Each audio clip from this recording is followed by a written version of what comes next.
Shalom dan selamat pagi Bapak Ibu Saudara yang dikasihi Tuhan. Selamat berjumpa kembali dalam program Marturia Ministry. Puji syukur Tuhan masih memelihara kehidupan kita dengan anugerahnya sampai hari ini.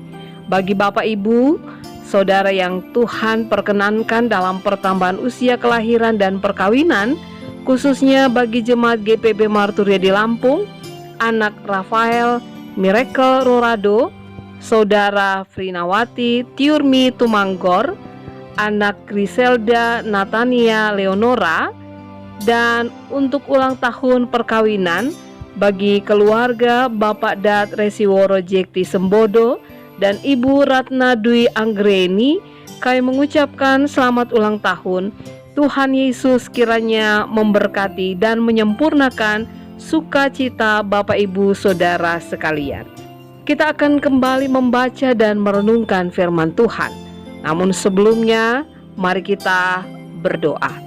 Urapikalah kami dengan roh-Mu yang kudus ya Tuhan, sehingga kami dapat mengerti, kami dapat memahami dan melakukan apa yang menjadi kehendak Tuhan di dalam kehidupan beriman kami.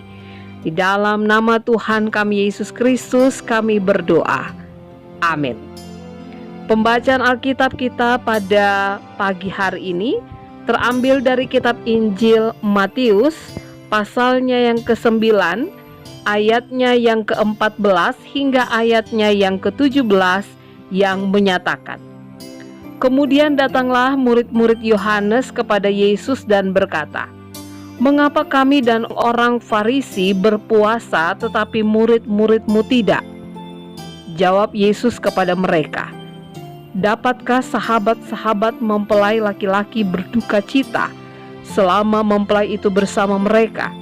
Tetapi waktunya akan datang, mempelai itu diambil dari mereka dan pada waktu itulah mereka akan berpuasa.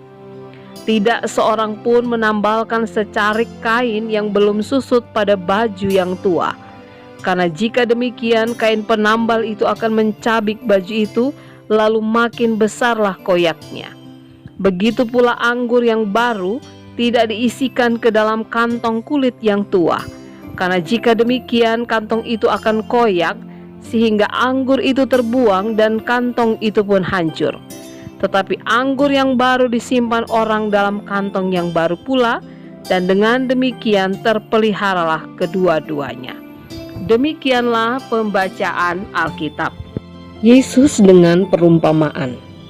Itulah cara Yesus untuk memberikan penjelasan kepada orang-orang yang bertanya kepadanya mengapa muridnya tidak berpuasa. Puasa yang dipahami pada waktu itu sebagai cara yang cenderung memperlihatkan raut muka yang muram supaya khalayak ramai tahu bahwa ia sedang berpuasa.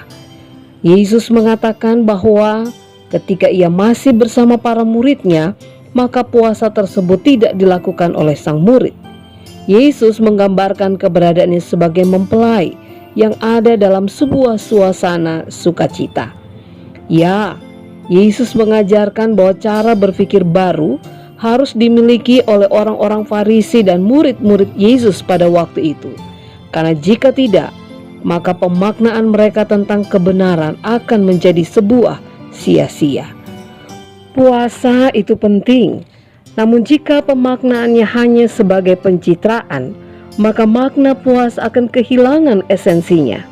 Mari kita belajar dari apa yang dimaksudkan oleh Tuhan Yesus, bahwa ketika kita mengetahui tentang sebuah pengajaran, maka perlu bagi kita juga untuk memaknai itu di dalam keberadaan diri kita, sehingga kita tidak terjebak pada sebuah rutinitas yang akhirnya membuat kita menjadi hakim bagi orang lain dengan pembenaran diri sendiri atau menjadi kesombongan diri.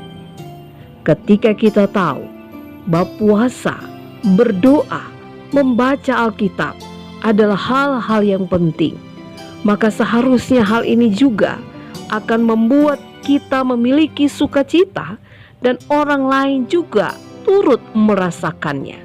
Orang lain juga akan mengalami dampak dari pengajaran apa yang kita lakukan, sehingga ada sukacita, ada hal-hal yang manis kehidupan doa yang tulus, cinta kasih terhadap sesama. Kemampuan untuk melakukan pengajaran yang baik adalah karunia yang diibaratkan anggur baru, sedangkan karakter ibarat kantong baru. Karunia yang hebat akan menjadi sia-sia kalau tidak ditopang karakter yang kuat di dalam Tuhan. Amin. Bapak, Ibu, saudara-saudari, mari kita berdoa. Terima kasih Tuhan untuk pengajaran-Mu. Tolonglah kami agar ketika kami menjalani kehidupan kami dimampukan untuk memiliki karakter hidup yang kuat, citra diri yang sesuai dengan kehendak Tuhan.